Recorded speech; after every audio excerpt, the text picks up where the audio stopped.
सबसे पावरफुल भी कोई रुद्राक्ष होता है इनमें से? आपको पता नहीं है कि रुद्राक्ष के अंदर कितनी एनर्जी होती है।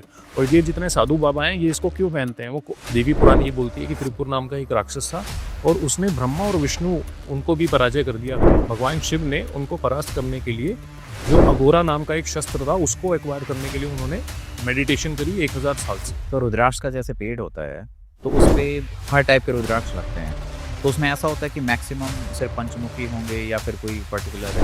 कहा गया है कि 38 तरीके के रुद्राक्ष वहाँ पे कहा गया है कि लेफ्ट आई और उनकी राइट आई और थर्ड आई से उनके कुछ रुद्राक्ष जो हैं उत्पन्न हुए। जो असली रुद्राक्ष है वो हमारे जीवन में क्या क्या कर सकता है? तो शिव पुराण में ऐसा कहा गया है कि रुद्राक्ष जितना बड़ा होगा उतना ही अच्छी क्वालिटी का होगा। कहते हैं कि लगभग 75% जो रुद्राक्ष होता है, 75 से 80%, वो 4, 5 और 6 मुखी के अंदर होता है। गौरी शंकर रुद्राक्ष होता है कि 2 रुद्राक्ष आपस में ही ज्वाइंट होते हैं पेड़ से 1000 साल तक खुली आंखों से, उनकी आंखों से पानी बहा और तब जो है वो जो ईयर ड्रॉप्स है वो धरती के ऊपर गिरे और तब जो है रुद्राक्ष के पेड़ की उत्पत्ति हो गई।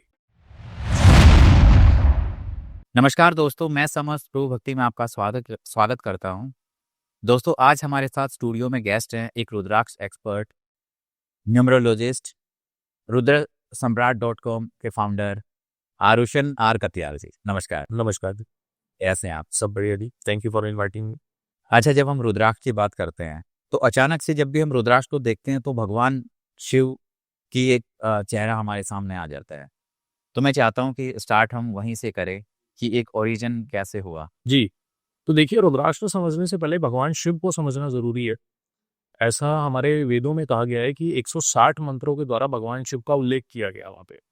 ऐसा कहा गया है कि जब सृष्टि बनी तो आ उ और म से बनी। अब नासा ये बोलता है कि बिग बैंग थ्योरी हुई और वही सारी चीजें हमारे वेदों में लिखी हैं और वहां ये लिखा हुआ है कि जब सृष्टि बनी तो भगवान शिव पहले से ही उपस्थित थे। हमने कभी ये नहीं सुना है कि भगवान शिव के माँ बाप कौन थे। तो he is considered to be as the forefather, the most ancient forefather. तो उनको परम ब्रह्मा कहा गया वहां पे, परम ब्रह्मा, और उन्हीं से ही सृष्टि का निर्माण हुआ है, उन्हीं से ही ब्रह्मा और विष्णु की उत्पत्ति हुई है। फिर उस कंसेप्ट में हम चले जाते हैं कि वहां से जो है बहुत सारे ब्रह्मा और बहुत सारी सृष्टियों का निर्माण हुआ। तो वहां पे एक स्टोरी कही गई है और मल्टीपल शास्त्रों के हिसाब से कहा गया है कि एक त्रिपुर नाम का एक राक्षस था। देवी पुराण ये बोलती है कि त्रिपुर नाम का एक राक्षस था और उसने ब्रह्मा और विष्णु जो है उसकी उनकी उनको भी पराजय कर दिया था और देवताओं की हार हो गई भी। तब जाके जो है भगवान शिव ने उनको परास्त करने के लिए जो अघोरा नाम का एक शस्त्र था उसको एक्वायर करने के लिए उन्होंने मेडिटेशन करी 1000 साल तक खुली आंखों से, उनकी आंखों से पानी बहा और तब जो है वो जो ईयर ड्रॉप्स हैं वो धरती के ऊपर गिरे और तब जो है रुद्राक्ष के पेड़ की उत्पत्ति हो गई। और ऐसा शिव पुराण में बहुत क्लियरली स्टेट है कि जब भी मनुष्य जो है किसी भी प्रॉब्लम में होगा तो भगवान शिव के रूप में, रुद्राक्ष के रूप में, भगवान शिव रुद्राक्ष के रूप में धरती के ऊपर उपस्थित रहे। तो वहां से जो है रुद्राक्ष की उत्पत्ति का ये बखान आता है और वहां कहा गया है कि 38 तरीके के रुद्राक्ष वहां पे कहा गया है कि लेफ्ट आई और उनकी राइट आई और थर्ड आई से उनके कुछ रुद्राक्ष जो है उत्पन्न हुए। तो ऐसा ऐसा उल्लेख करते हुए सिमिलर स्टोरी ही अलग अलग वर्जन्स में आपको मिल जाएगी, अलग अलग शास्त्रों के अंदर, अलग अलग पुराणों के अंदर। तो ऐसा 18 शास्त्रों में रुद्राक्ष का बखान। तो वहां से हमें इसकी उत्पत्ति मिलती है। तो हम कह सकते हैं कि rudraksha is considered to be as the manifestation of Shiva, जहां से हम अपनी जितनी भी समस्याएं हैं we can incline towards the spirituality, we can harness the cosmic energy after wearing rudraksha. कितने टाइप के रुद्राक्ष होते हैं? जैसे कि मैंने कहा, देवी पुराण में 38 तरीके के रुद्राक्ष कहे गए हैं और शिव पुराण ये कहते हैं कि 1 से 14 मुखी रुद्राक्ष है। अब इसके अंदर जो है आपको ये सारी बातें एकदम सच होते हुए दिखेंगी, क्योंकि अगर आप नेपाल में जाएं तो 14 मुखी तक रुद्राक्ष आपको मिल जाएंगे। फिर कुछ शास्त्र ये कहते हैं कि 1 से 21 मुखी रुद्राक्ष होते हैं। तो जैसे ही आप 14 मुखी से ऊपर जाएंगे अवेलेबिलिटी कम हो जाती है उनकी, बट जो है वो अवेलेबल मिलेंगे आप, मतलब होते हैं वो बहुत रेयर होते हैं। 15 से 21 मुखी कम होंगे बट मिल जाएंगे आपको। 21 मुखी से आगे आप कह सकते हैं रेयरेस्ट ऑफ द रेयर रुद्राक्षस होते हैं कि आपको हमेशा नहीं अवेलेबल होते वो। 22-23 मुखी फिर भी मिल जाता है। 26-27 मुखी आपको बहुत रेयर 12-13-15 साल में एक बार आपको देखने को मिलेगा। और इंडोनेशिया में जाएंगे तो आपको वहां पे 35-36 मुखी तक भी देखे गए। तो आप कह सकते हैं कि जो देवी पुराण और बाकी शास्त्रों में जो बात लिखी गई है वहां पे एकदम सत्य है। बट 1 से 14 मुखी रुद्राक्ष आपको बहुत इजीली मिल जाते हैं। और अगर इसको भी मैं कट शॉर्ट कर दूं कि ऑडियंस ये समझेगी कि इतने सारे मुखी हैं, कौन सा पहनना है, बहुत सारी कंफ्यूजन है, तो मैं इसमें कट शॉर्ट कर देता हूँ कि 3 से 12 मुखी एक ऐसी रेंज है जो 90% हिंदुस्तान की जनता पहनती है और उसी से उनको रिजल्ट मिल जाए। अच्छा, पहले पहले थोड़ा सा और पीछे चलते हैं कि कैटेगराइज किया गया है, राइट? किस किस टाइप के रुद्राक्ष है? नेपालियाँ? हाँ, देखिए अब ये जो फ्रूट है, जो मैंने बताया पेड़ की उत्पत्ति हुई, अब ये फ्रूट है जिसको ऑलिव की फैमिली से आता है। इसका साइंटिफिक नेम है एलियोकार्पस। जैसे हम ह्यूमंस का साइंटिफिक नेम है होमो सेपियंस, तो इसका जो प्रजाति है वो है एलियोकार्पस। इसकी 350 से ज़्यादा प्रजातियां आपको मिल जाती हैं, बट लगभग आप मान के चलें कि ये मैक्सिमम जो प्रजातियां हैं इसकी 90% प्लस वो आपको साउथ ईस्ट एशिया में मिलेगी। आपको इंडिया के अंदर भूटान, नेपाल, चाइना, श्रीलंका या इंडोनेशिया, मलेशिया, यहाँ पे जो है ये सारी प्रजातियां आपको मिल जाएंगी। लेकिन मेजर 2 टाइप के मेजरली 3 टाइप की हैं, मैं आपको बता देता हूँ। सबसे ज्यादा जो होने वाला रुद्राक्ष है जो पहनने के लायक है वो है इंडोनेशिया के अंदर। 65% जो रुद्राक्ष एग्जिस्ट करता है वो इंडोनेशियन रुद्राक्ष होता है। उसके बाद 25% जो रुद्राक्ष है वो नेपाल के अंदर होता है, और 7 से 10% आप कह सकते हैं India and rest of the world आपको मिल जाएगा। तो अगर इसको मैं क्लासिफाई करूं इन टर्म्स ऑफ एफिकेसी की इनकी गुणवत्ता कितनी है, जब इसके ऊपर स्टडी हुई, ह्यूमंस जब इसको पहनेगा, मनुष्य जब इसको पहनेगा, तो किसकी गुणवत्ता सबसे ज्यादा है, तो नेपाली रुद्राक्षा को ए और ए प्लस कैटेगरी में रखा गया है, इंडोनेशियन को बी में, और India and rest of the world आप कह सकते हैं सी कैटेगरी। ऐसा क्यों हुआ? नेपालियन को इस कैटेगरी में क्यों रखा गया? देखिए इसके बहुत सारे रीजन है। सबसे पहला रीजन जो मेरा मानना ये है क्योंकि कैलाश मानसरोवर की जो प्रॉक्सिमिटी है नेपाल से सबसे नियरेस्ट है, जो भोलेनाथ का स्थान है। दूसरा, जो अच्छी क्वालिटी का रुद्राक्ष होता है वो ठंडे इलाके में होता है, वो 1500 से 2000 अल्टीट्यूड के ऊपर होता है, आपको मिलेगा, और हिमालय के ऊपर वो मिलेगा आपको। तो नेपाल का जो क्लाइमेट है और वहाँ की जो मिट्टी की गुणवत्ता है, वहाँ का जो रुद्राक्ष सबसे बड़ा होता है साइज में। तो शिव पुराण में ऐसा कहा गया है कि रुद्राक्ष जितना बड़ा होगा उतना ही अच्छी क्वालिटी का होगा। और नेक्स्ट रीजन ये है सबसे अच्छी क्वालिटी का होने का कि उसके अंदर छेद होता है, सेंट्रल होल होता है, नेचुरली फॉर्म्ड।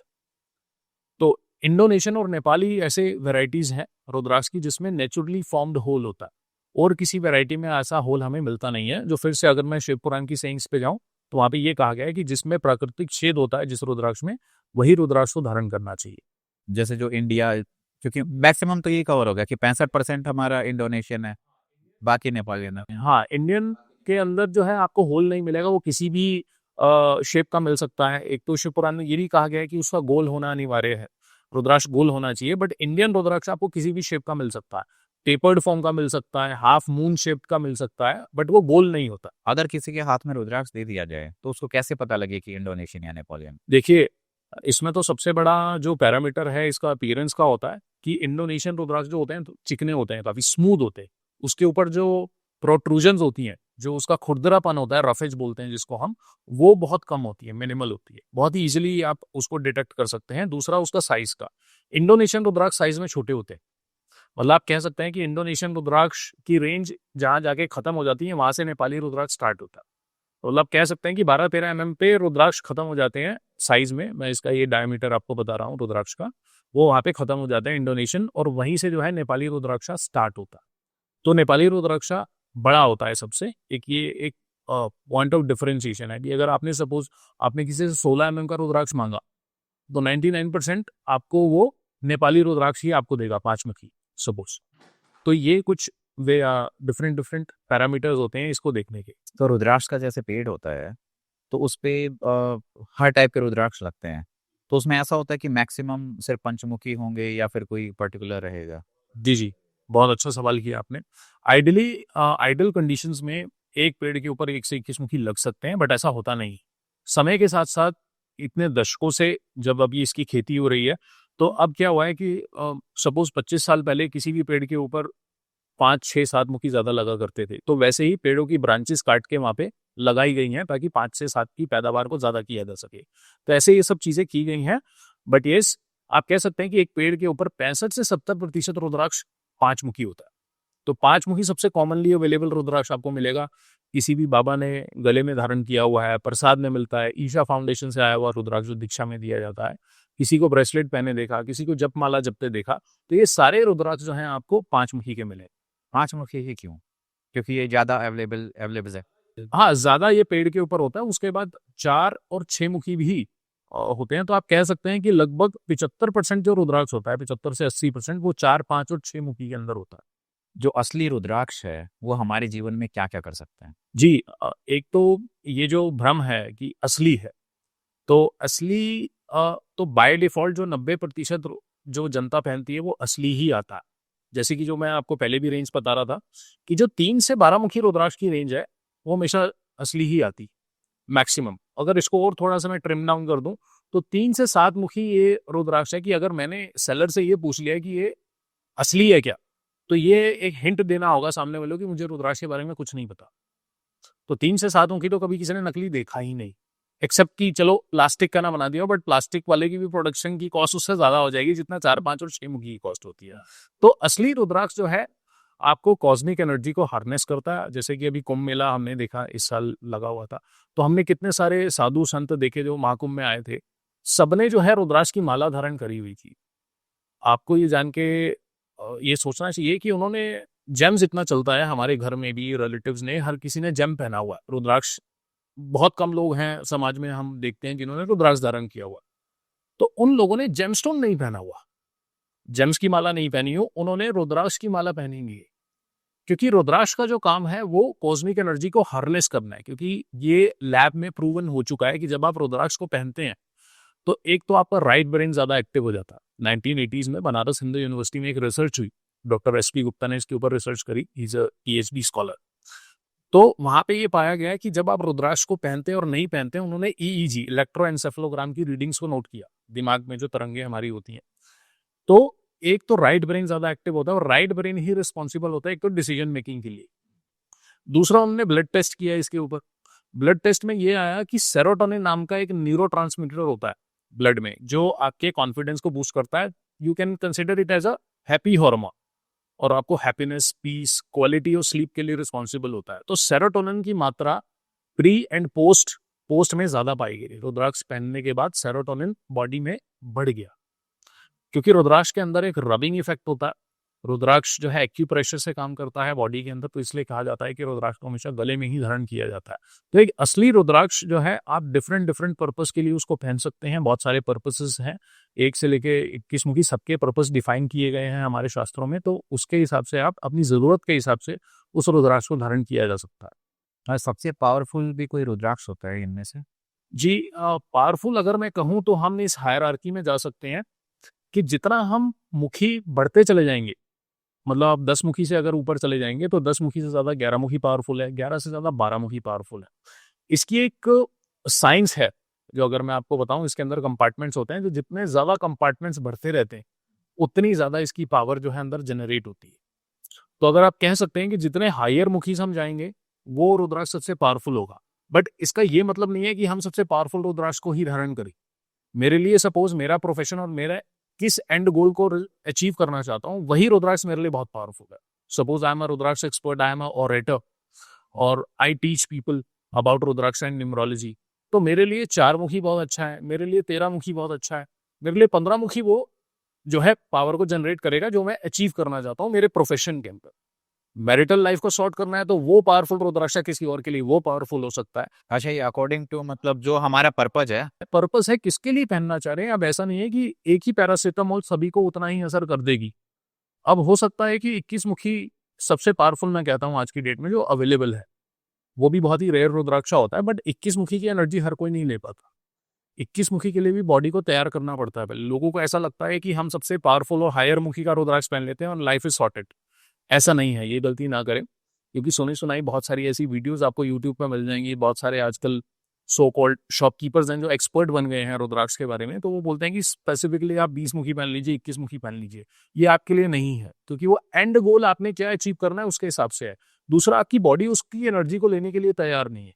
आपको पता नहीं है कि रुद्राक्ष के अंदर कितनी एनर्जी होती है। और ये जितने साधु बाबा हैं ये इसको क्यों पहनते हैं, वो एनर्जी को हार्नेस करते हैं, उससे उसको मेडिटेट करते हैं, और उनके बाद इनके चक्रास जो है वो अलाइन होते हैं। उसके बाद ये जो है एनर्जी को हार्नेस कर पाते हैं, उसकी एनर्जी को ले पाते हैं। बट हम तो है फैमिली लाइफ में जीते हैं। एक नॉर्मल पर्सन फैमिली लाइफ में जीता है, उसने तो कभी मेडिटेशन भी नहीं करी, वो तो नॉर्मल पूजा भी शायद नहीं करता है, या करता भी है तो जिससे जो उसकी बॉडी के चक्रास हैं अलाइन नहीं है। वो मांस का सेवन करता है, लिख कर लेता है, तो इससे वो सारे तामसिक भोजन है। तो अगर कोई नॉर्मल इंडिविजुअल पहली बारी में 21 मुखी पहन लेगा तो हो सकता है कि कोई अनहोनी घटना उसके साथ हो जाए, कोई हेल्थ इशू सामने आ जाए, हो सकता है वो पहले से डायबिटीज हो, डायबिटीज उसकी शूट अप हो जाए। तो हम ये रिकमेंड करते हैं as per the profile, as per few questions they asked before recommending the rudraksha to an individual, then we recommend कि आपको ये पहन लेना चाहिए। क्या इससे पहले कुंडली वगैरह भी देखी जाती है या फिर क्या पैरामीटर्स देखे जाते हैं? इसके ऊपर बात करते हैं। देखिए, एक और ये मैं सबका भ्रम तोड़ दूं कि ये कुंडली के हिसाब से पहना जाता है। 18 शास्त्रों में कहीं पे भी ऐसा नहीं लिखा है कि कौन सा प्लेनेट कौन सी रुद्राक्ष को दिया गया है। कोई मेरे को पढ़ा दे आज तो मैं उसका शुक्रगुजार हूँ, क्योंकि 18 शास्त्रों में कहीं भी ऐसा नहीं लिखा है कि कौन सा प्लेनेट किसको दिया गया है। ये क्या है कि वहां पे देवी देवता लिखा गया है, कि एक मुखी को कहा गया है कि ये परम ब्रह्मा शिवा को डिनोट किया गया है। It is considered to be the most powerful rudraksha. तो हमने ये कंसिडर किया कि नवग्रह के अंदर सबसे पावरफुल प्लेनेट कौन सा, वो है सूर्य, तो हमने सूर्य उसको डिनोट कर दिया। तो ऐसे ही दो मुखी जो है शक्ति को डिनोट किया गया, that is the feminine energy, तो हमने उसको मून दे दिया, क्योंकि हम उसको फेमिनाइन प्लेनेट कहते हैं अपने एस्ट्रोलॉजी में। तो हमने ऐसे ऐसे करके डिफरेंट प्लैनेट्स के साथ कनेक्ट कर दिए। बट समय के साथ क्या हुआ कि उस पर्टिकुलर प्लैनेट को ठीक करने के लिए कुंडली में जब हमने वो रुद्राक्ष पहनाए इंडिविजुअल को, तो वो अच्छे रिजल्ट उसने दिए। एक पॉजिटिव फीडबैक एस्ट्रोलॉजिस्ट को वहां से मिला, न्यूमरोलॉजिस्ट को मिला, तो इसलिए हमने उसको ये दे दिया कि ये वाला प्लैनेट का पहनना है तो आप ये वाला मुखी पहन लीजिए। बल्कि अगर आप इसको सही में पहनना चाहते हैं तो एज पर द प्रॉब्लम आप इसको पहनना स्टार्ट कर सकते हैं। कुछ प्रॉब्लम्स हम यहाँ से डिस्कस कर सकते हैं। सबसे बड़ी प्रॉब्लम है हेल्थ इशू। हेल्थ इश्यूज बहुत ज़्यादा हैं आजकल लोगों को, लाइफस्टाइल डिजीजेज हैं, डायबिटीज़ है, हाइपरटेंशन है। तो मैं आपको बता दूं, इसके ऊपर पेटेंट तक फाइल किए गए हैं यूएस साइंटिस्ट की तरफ से। 5 मुखी एक ऐसा रुद्राक्ष है जिससे हाइपरटेंशन में बहुत ज़्यादा रिलीफ मिलता है आपको। इसके आप 3 दाने आप पहन सकते हैं अच्छी क्वालिटी के गले के अंदर, या लोग इसके 32 दाने 54 दाने की माला इसके कंठा जो है गले में धारण करते हैं। इससे वाटर थेरेपीज ले सकते हैं, कि मतलब इसको डिप करके तांबे के बर्तन के अंदर पूरी रात आप रखें, उस पानी को जो है सुबह पी सकते हैं खाली पेट, तो उससे हाइपरटेंशन में बहुत अच्छा रिजल्ट देखा गया है इसके अंदर। 6 मुखी जो है डायबिटीज के लिए बहुत अच्छा है, डायबिटिक पेशेंट्स के लिए। तो अलग अलग हेल्थ इशू के लिए भी अलग अलग रुद्राक्ष जो है कहा गया। तो किस पर्पस को वो सॉल्व करना चाहता है वहां से ये देखा जा सकता है। जैसे कई लोगों के मैरिज में प्रॉब्लम होती है। हाँ, मैरिज के लिए बहुत अच्छा रुद्राक्ष है दो मुखी। दो मुखी क्योंकि अर्धनारीश्वर रूप जो है भगवान शिव का, शिव और शक्ति को डिनोट किया जाता है, तो दो मुखी के बहुत अच्छे रिजल्ट है। बट दो मुखी में ऑडियंस को बता दूं, दो मुखी में एक सबसे बड़ी ये चीज चलती है कि नेपाली के नाम पे इंडियन रुद्राक्ष हमको दे दिया जाता है। तो ये एक बहुत बड़ा स्कैम चलता है। इवन कि आप जान के हैरान होंगे, बहुत बड़े बड़े सेलर्स हैं, वेबसाइट्स हैं, मैं नाम नहीं दूंगा, वो अपनी वेबसाइट पे पिक्चर लगाते हैं इंडियन की और उसको नेपाली लिखते हैं, और दाम देख के तो मुझे तो पता लग जाता है कि ये इंडियन है या नेपाली है। दाम भी उनका इंडियन वाला होता है, बट उसको नेपाली जो है बोल के सेल कर रहे हैं। इसमें 2 केस हो सकते हैं, या तो वो जान के कर रहे हैं, ठग रहे हैं, स्कैम कर रहे हैं, दूसरा उनको खुद को ही नहीं पता कि वो सेल क्या कर रहे हैं। तो ये चीजें बहुत चलती हैं। क्योंकि दो मुखी नेपाली बहुत रेयर रुद्राक्षा होता है। It is the second most expensive rudraksha in 1 to 40 की। तो आपको एक बहुत अच्छा सब्स्टिट्यूट मैं बता देता हूँ उसका, वो है गौरी शंकर का रुद्राक्ष। गौरी शंकर रुद्राक्ष होता है कि 2 रुद्राक्ष आपस में ही ज्वाइंट होते हैं पेड़ से। ये एक भोलेनाथ का अजूबा है जिसको साइंटिस्ट भी अभी तक नहीं बता पाए, कि इसको ट्विन बीड कहते हैं। ये 2 रुद्राक्ष आपस में जुड़े हैं, जैसे शिव और शक्ति आपस में मिलन उनको दिखाता है। तो गौरी शंकर रुद्राक्ष को आप धारण कर सकते हैं रिलेशनशिप्स के लिए, अच्छे रिलेशनशिप के। तो वो इंडियन हो, नेपाली हो, उसमें वो सिर्फ नेपाली आता है और इंडोनेशियन आता है। आपको बाय डिफॉल्ट आप नेपाली रुद्राक्ष पहन सकते हैं। देखिए, इंडिया में आपको बता देता हूँ कौन कौन से रुद्राक्ष होते हैं। उसके अलावा इंडिया में आपको वो मुखी मिलेंगे ही नहीं। एक तो 1 मुखी, 2 मुखी और 3 मुखी रुद्राक्ष जो है इंडिया के अंदर होते हैं। और उसके बाद एक होता है 4 और 5 मुखी। 4 और 5 मुखी भी यहाँ पे लगा दिया गया, मतलब वहां से ब्रांचेस काट के नेपाल से अब हमने उत्तराखंड में जो ऊंचे इलाके हैं वहां पे हमने उसको पेड़ लगा दिए हैं। बट वो उतने साइज का नहीं हो पाया, बट उसके आसपास का साइज का हो जाता है। बट हम उसका ओरिजिन जो है हम नेपाल ही बने, उसको इंडियन हम कंसिडर नहीं करेंगे। अच्छा, एक भद्राक्ष क्या होता है? जी, भद्राक्ष जो है शिव पुराण में कहा गया है कि भद्र मतलब निम्न कोटि का। You can say it is one of the variety of Elaeocarpus. Elaeocarpus में मैंने बोला कि 350 से ज्यादा प्रजातियां हैं, तो it is one of the variety of Elaeocarpus, like Elaeocarpus many senses. उसके बाद एक एलियोकार्पस ट्यूबरकुलेटस आता है। तो ये डिफरेंट डिफरेंट वेराइटीज आती हैं इसके अंदर। भद्र मतलब निम्न कोटि का। इसको पहनना जो है जहरीला और जो है कहा गया है कि इसको नहीं धारण करना चाहिए शिव पुराण के। ये दिखने में रुद्राक्ष जैसा ही होता नहीं, रुद्राक्ष जैसा नहीं होगा, ये तो और ज्यादा कटीला होगा। ये किसी भी शेप का हो सकता है, ये चंद्राकार शेप का हो सकता है, टेपर्ड फॉर्म का हो सकता है। इसमें होल नहीं होता, सबसे बड़ी बात है, इसमें होल नहीं होता, इसमें होल ड्रिल करना पड़ता है। और ये सबसे खराब बात है कि आप रुद्राक्ष के अंदर होल को ड्रिल करते हैं, ये नहीं करना चाहिए। उसे उसका जो कोर जो तत्व अंदर का ओरिएंटेशन है वो खराब हो जाता है। ऊपर से शास्त्रों में कहा गया है कि rudraksha is the body of lord Shiva, and when you are drilling into the body of the Shiva, it is not considered to be as a sacred activity. मतलब उसका जो तत्व होता है वो चला जाता है। हाँ, वो खराब हो जाता है। अच्छा, जिन लोगों के बिजनेस में प्रॉब्लम है वो किस तरीके का रुद्राक्ष धारण कर सकते जी, इसके लिए बहुत सारे जो है रुद्राक्ष डिफाइन किए गए हैं, बट बहुत ही एक अच्छा हमारा एक कॉम्बिनेशन है। हमने इसके ऊपर कुछ ऐसे हमने कॉम्बिनेशंस बनाए हैं जिसमें आप जो है रेडीमेड आप उनको पहन सकते हैं without looking at your date of birth और ज़ोडिएक साइन को बिना देखे हुए, एस्ट्रोलॉजी कंसल्टेशन के बिना ही हमारी वेबसाइट रुद्रसम्राट.com पे वो मिल जाते हैं। तो बिजनेसमैन के लिए सबसे एक अच्छा कॉम्बिनेशन है जिसको मैं कहता हूँ लक्ष्मी गणेश बंध। लक्ष्मी गणेश बंध कॉम्बिनेशन होता है 6, 7 और 8 मुखी का। तो 6 मुखी है लक्ष्मी जी का, 7 मुखी भी लक्ष्मी जी और बहुत सारे अन्य देवी देवताओं का कहा गया है। 8 मुखी राहु का है, अगेन जो है अबंडेंस और जितनी भी आपकी रुकावटें हैं उनको दूर करने का काम करता है। तो 6, 7, 8 मुखी पहन सकते हैं। बजट थोड़ा सा ज़्यादा है तो एक हमारा एक हीरो कॉम्बिनेशन है जिसको मैं कहता हूँ वृद्धिवत। वृद्धिवत कॉम्बिनेशन है 5, 6, 7, 8 और 12 मुखी। तो ये 5 रुद्राक्ष उसके अंदर होते हैं और बहुत ही अच्छा ज़बरदस्त काम करता है पैसे, अबंडेंस, बिजनेसेस के लिए। अच्छा, करियर में जिसको ग्रोथ चाहिए वो करियर में ग्रोथ के लिए 7 और 8 मुखी, और डिपेंड करता है कि आप कौन से प्रोफेशन में हैं। अगर आप एक आईटी प्रोफेशनल है तो आप 8 मुखी को धारण कर सकते हैं, 8 मुखी आपके लिए बहुत अच्छा है। कोई लॉयर है तो वो 7 मुखी और 12 मुखी दोनों को धारण कर सकता है। तो डिपेंड करता है आपका प्रोफेशन कौन सा है, उसके हिसाब से आप रुद्राक्ष को धारण कर सकते हैं। जैसे आप न्यूमरोलॉजी के हिसाब से न्यूमरोलॉजी रुद्राक्ष के लिए कैसे अलाइन करती है? जी, हम बता सकते हैं कि क्योंकि हर एक नंबर जो है न्यूमरोलॉजी में एक प्लैनेट को डिनोट करता है और प्लैनेट के वाइज हम रुद्राक्ष जो है उसको पहना सकते हैं। तो जैसे अगर हम लें 1 अगर है, अगर हम एक किसी की बात करें किसका बर्थ नंबर या डेस्टिनी नंबर 1 है तो वो 1 या 12 मुखी में से सेलेक्ट कर सकता है एज पर देयर बजट, वो उसको पहन सकते हैं। उसके बाद अगर 2 नंबर का है, बीएन अगर उसका 2 है या डेस्टिनी 2 है तो वो 2 मुखी या गौरीशंकर में से सेलेक्ट कर सकता है। 3 मुखी के लिए क्योंकि ये मंगल को दिया गया है तो 3 या 11 में से सेलेक्ट कर सकता है एज पर द बजट। 4 मुखी 4 नंबर का है, बीएन या डीएन उसका 4 है तो ये राहु को डिनोट किया गया है। 8 मुखी या गणेश रुद्राक्ष जो है वो धारण कर सकता है। 5 नंबर बीएन या डीएन 5 है तो ये मरकरी बुध को दिया गया है तो वो 4 मुखी को धारण कर सकता है। 6 मुखी है बीएन या डीएन 6 है तो ये शुक्र को दिया गया है। 6 और 13 मुखी में से कोई भी वो सेलेक्ट कर सकता है एज पर द बजट।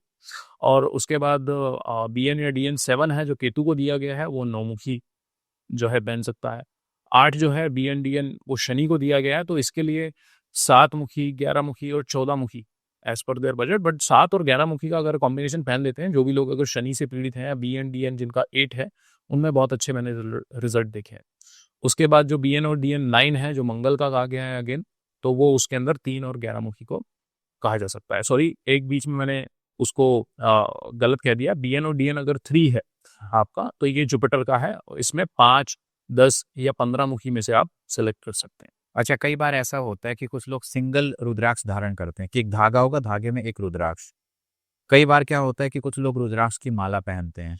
कई बार ऐसा होता है कि रुद्राक्ष की माला और उसमें कुछ बिट्स ऐसे होते हैं जो बाकी जो बिट्स होते हैं उनसे थोड़े बड़े होते हैं। तीनों में क्या डिफरेंस है? जी, बहुत अच्छा सवाल किया आपने। तो जैसे कि काफ़ी सारे लोग आते हैं और पूछते हैं कि रुद्राक्ष कैसे कॉम्बिनेशन में पहने, इसके कॉम्बिनेशंस कैसे बनते हैं। तो देखिए, शास्त्रों पे पहले रुक करते हैं कि शास्त्रों में कहा गया है। शास्त्रों में कहा गया है कि इसको हज़ारों की संख्या में पहनने के लिए कहा गया है। इसको गले में आपको 108 रुद्राक्ष कहे गए हैं हमारी श्रीमद् देवी भागवतम के अंदर। कानों पे रुद्राक्ष को पहनने के लिए कहा गया है, शिखा पे, छाती के ऊपर, बाजू के ऊपर, कंधों के ऊपर इसको पहनने के लिए कहा गया। मतलब हज़ारों की संख्या में रुद्राक्ष को पहनने के लिए वहाँ पे कहा गया। बट आज के युग में ऐसा पॉसिबल नहीं है हमारे लिए। तो हम क्या इसमें करते हैं, जो कुछ ऐसे काउंट जो सैक्रेड कहे गए हैं, जो पवित्र कहे गए हैं, उनके ऊपर हम जा सकते हैं। जैसे कि कहा गया है कि 32 के फेर में आप उनको पहन सकते हैं, 32 दाने इसके पहन सकते हैं।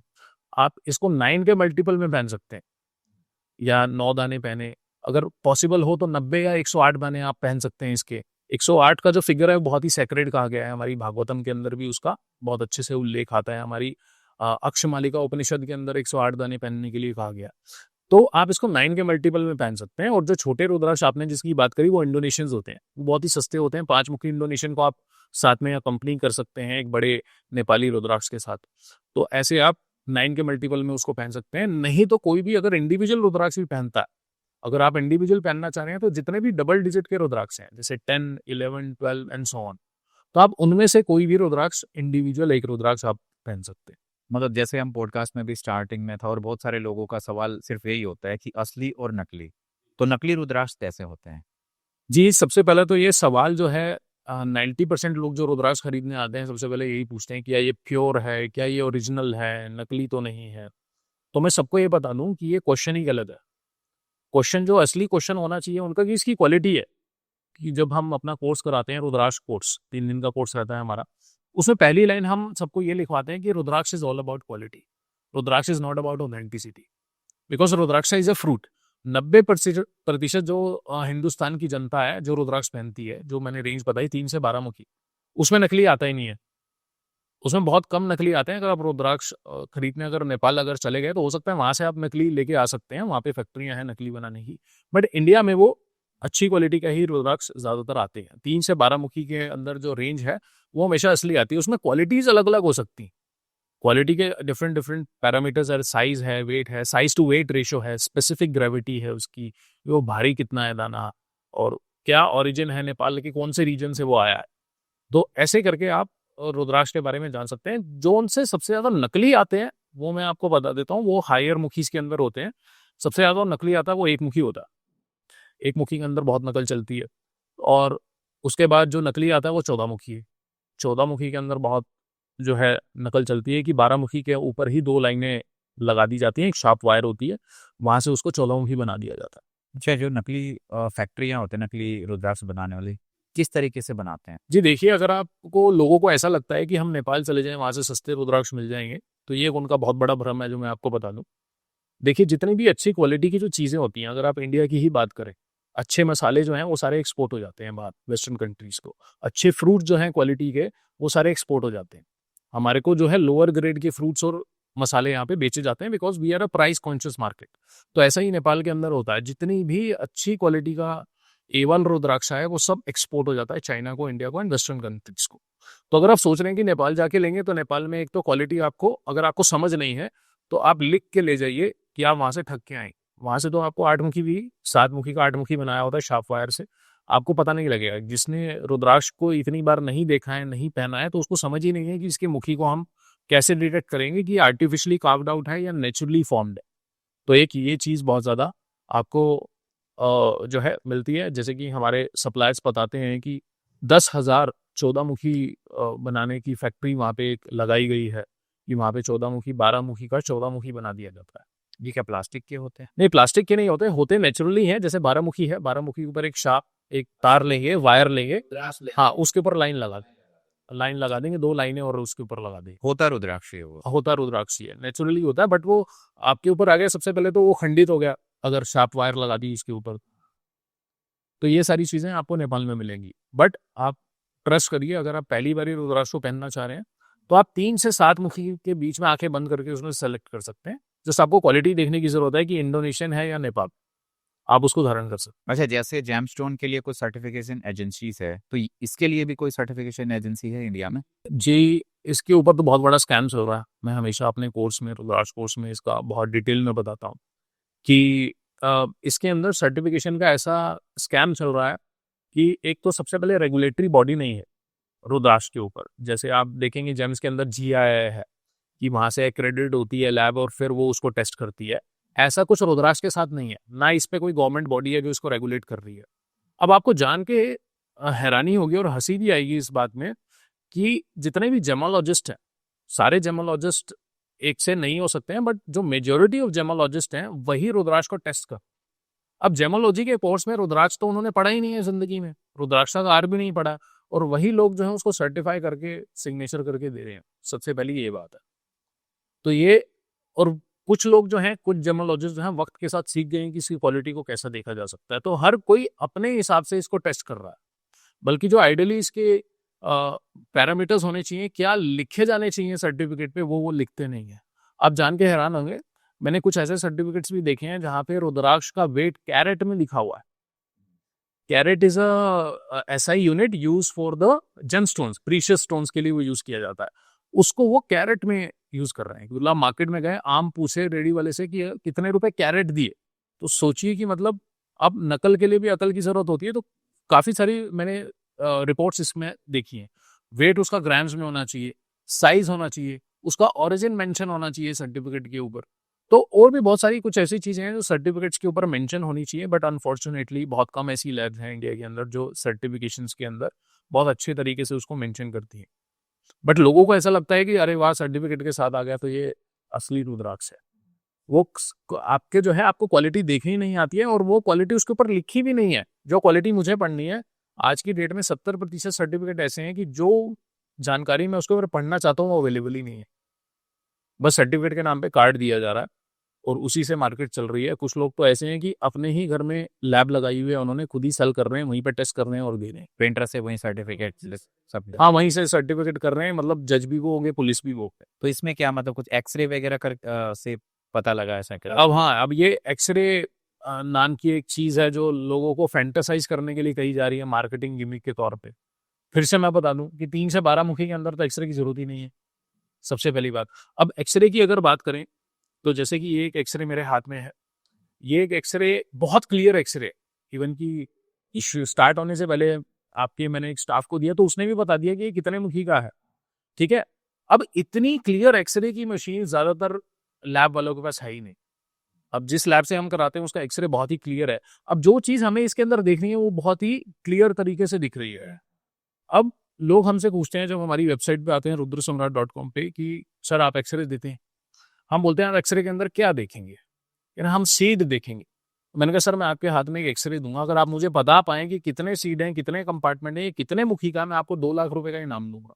क्योंकि सर मुझे ही 2 साल लग गए थे उस एक्सरे को अच्छे से देखने के लिए कि इसमें कंपार्टमेंट कैसे गिनेंगे। फिर आखिरी में पता लगा क्योंकि इनकी एक्सरे की जो क्लैरिटी है वो उतनी अच्छी नहीं है कि वो फिल्म के ऊपर पूरे कंपार्टमेंट को गिन पाए। तो ये कुछ ही ऐसी एक्सरेज की मशीन्स होती हैं, जो ये डेंटल एक्सरे की ही मशीन्स होती हैं, जिसमें जो है आपको बहुत अच्छे तरीके से क्लैरिटी देखने को मिलती है। बट ये रेलेवेंट नहीं है जब आप 3 से 12 मुखी को खरीद रहे हैं, उतना रेलेवेंस नहीं रखते हैं। ये रेलेवेंट तब रखते हैं जब आप 13, 14, 15 मुखी को खरीदने जा रहे हैं, क्योंकि उनकी कॉस्ट ज्यादा होती है, उसमें और अच्छे तरीके से आप क्वालिटी को देखना चाहते हैं। अच्छा, अगर मान लो जैसे अभी डिस्कस कर रहे थे ना कि बहुत सारी नेपाल में फैक्ट्री हैं जो 12 को 14 बना देती हैं, अलग से कट लगा देती हैं। एक्सरे क्या उन कट को पहचान लेता है? हाँ बिल्कुल, एक्सरे जो अच्छी लैब होगी, डिपेंड करता है कि कौन सी लैब उसको टेस्ट कर रही है, कौन सी लैब उसको टेस्ट कर रही है, वो टेस्ट करने वाला कितना एक्सपीरियंस्ड है, कि उसने ऐसे नकली दाने देखे भी हैं या नहीं देखे हैं। तो लैब वाले बिल्कुल, जहाँ जिन लैब्स के साथ हमारा टाई अप है, वो बिल्कुल, इवन कि मैं भी बिना टेस्ट किए उसको आंखों से, बेयर आइज से हम उसको देख के पहचान सकते हैं ये तार से लगा हुआ धारी है या नेचुरली फॉर्म। अच्छा, रुद्राक्ष गले में पहनना ज्यादा सही रहता है या हाथ में ब्रेसलेट? अब देखिए, इसके अंदर भी एक एज अ बिजनेस अपॉर्चुनिटी के तौर पे लोगों ने इसको लिया है, और मैंने ये देखा है कि कुछ ऐसे सेलर्स हैं जो रुद्राक्ष के ब्रेसलेट बना बना के सेल कर रहे हैं। बल्कि शास्त्रों में बहुत क्लियरली स्टेटेड है कि रुद्राक्ष को एक तो गले में पहनना चाहिए इसको, और कुछ मुखी कहे गए हैं कि उसको हाथ में पहने जा सकते हैं। जैसे 5 मुखी, 6, 7, 9, 19 मुखी, इनको हाथ में पहनने के लिए भी कहा गया कि आप उनको हाथ में पहन सकते हैं। बट अगर मैं साइंटिफिक रीजनिंग के पीछे जाऊं कि आप इसको अपने हार्ट चक्र, अनहाटा चक्र के पास जब इसको पहनते हैं और चेस्ट के ऊपर सरफेस एरिया ज्यादा होता है, तो रबिंग इफेक्ट, एक्यूप्रेशर इफेक्ट ज्यादा होता है, तो गले में ही पहनना सबसे एफिशिएंट होता है। आपको बहुत अच्छे रिजल्ट तब मिलते हैं जब आप इसको गले में पहनते हैं as comparatively to your wrist. और क्या क्या सावधानी बरतनी चाहिए? जी देखिए, ऐसी कोई सावधानी नहीं बरतनी चाहिए। सबसे पहले तो मैं ये कहूंगा कि रुद्राक्ष हर किसी को एक्सेसिबल नहीं है।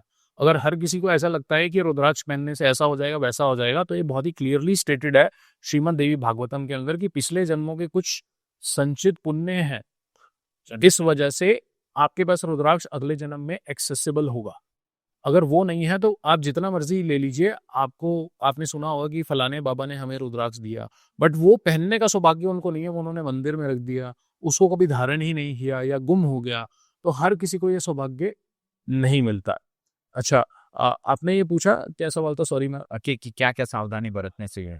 हाँ, सावधानी क्या-क्या बरतनी चाहिए, ऐसी कोई भी सावधानी वहाँ पे नहीं लिखी गई है। मैं आपको फिर से एक जो है मैं इसलिए पूछ रहा हूँ, कई बार ऐसा होता है ना कि जैसे लोग तुलसी माला पहनते हैं, जी।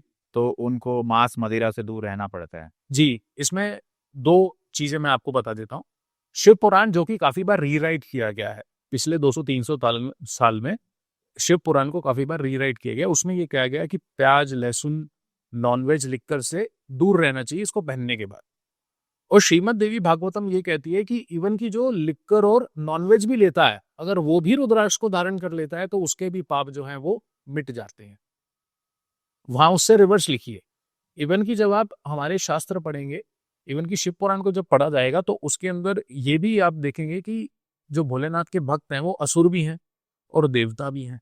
अब रावण था, रावण तो सबसे बड़ा भक्त था भोलेनाथ का, वो भी रुद्राक्ष की बहुत सारी मालाएं धारण करी हुई थी उसने। तो अब जो ये राक्षस हैं, जो दानव हैं, वो अन्न नहीं खाते, वो मदिरा पीते हैं, खून पीते हैं और मांस खाते हैं, बट वो भी रुद्राक्ष को धारण करते हैं। और जब वो भगवान शिव की तपस्या करते हैं तो भगवान शिव आते हैं, प्रसन्न होते हैं, रुद्राक्ष पहने होते हैं, उन्होंने उनको वरदान दिए हैं। ऐसा क्लियरली स्टेटेड है हमारे शास्त्रों के अंदर। इवन की वहां पे एक स्टोरी मिलती है कि वहां पे राक्षसी ने भी रुद्राक्ष को पहना हुआ है।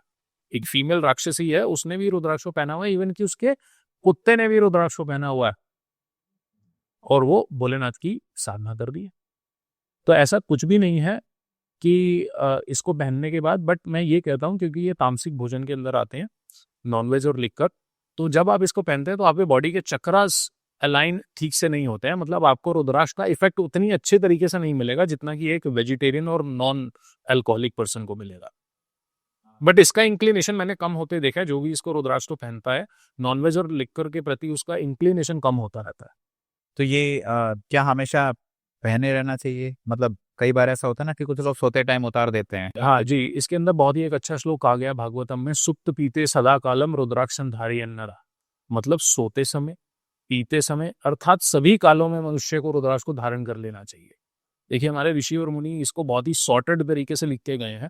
अब उसके बाद हमारी वैदिक परंपराएं बीच में आ जाती हैं, हमारे बड़े बुजुर्ग और कह के गए कि इसको नियम बीच में उन्होंने अपने आप से बना दिए, जो कहीं पे ऐसा कुछ लिखा नहीं हुआ है। तो वहां पे ये कहा गया है कि 24/7 इसको पहन लेना चाहिए। वहां पे ये नहीं कहा गया है कि इसको कब उतार देना चाहिए, कब पहन लेना चाहिए। वहां पे कहा गया है कि हर काल में इसको पहन लेना चाहिए। महिलाएं क्या पहन सकती हैं? बिल्कुल डेफिनेटली इसको पहन सकती हैं। एग्जाम्पल तो मैंने स्टोरी के माध्यम से आपको बताया, राक्षसी वाला। दूसरा, जब भी आप माता सरस्वती, माता लक्ष्मी की फोटो देखेंगे, उनको भी रुद्राक्ष धारण किए हुए देखेंगे आप। इसके ऊपर एक और हमें एक रेफरेंस मिलता है शिव पुराण की विद्वेश्वर संहिता के अंदर कि महिलाओं को और जितनी भी कास्ट, क्रीड, जेंडर के लोग हैं, सभी को रुद्राक्ष को धारण कर लेना चाहिए। वहां पे स्त्री वर्ड लिखा गया, सर्व शरणा नाम वर्णा नाम स्त्री शुद्रा नाम शिवाज्ञा धारा सदैव रुद्राक्षा यति नाम प्रवेणी। मतलब स्त्री पुरुष सभी वर्गों को, कास्ट, क्रीड, जेंडर सभी को रुद्राक्ष को धारण कर लेना चाहिए। तो चलिए दोस्तों, इस पॉडकास्ट को हम यही एंड करते हैं। उम्मीद है आपको रुद्राक्ष से रिलेटेड सारी जानकारी मिली होगी।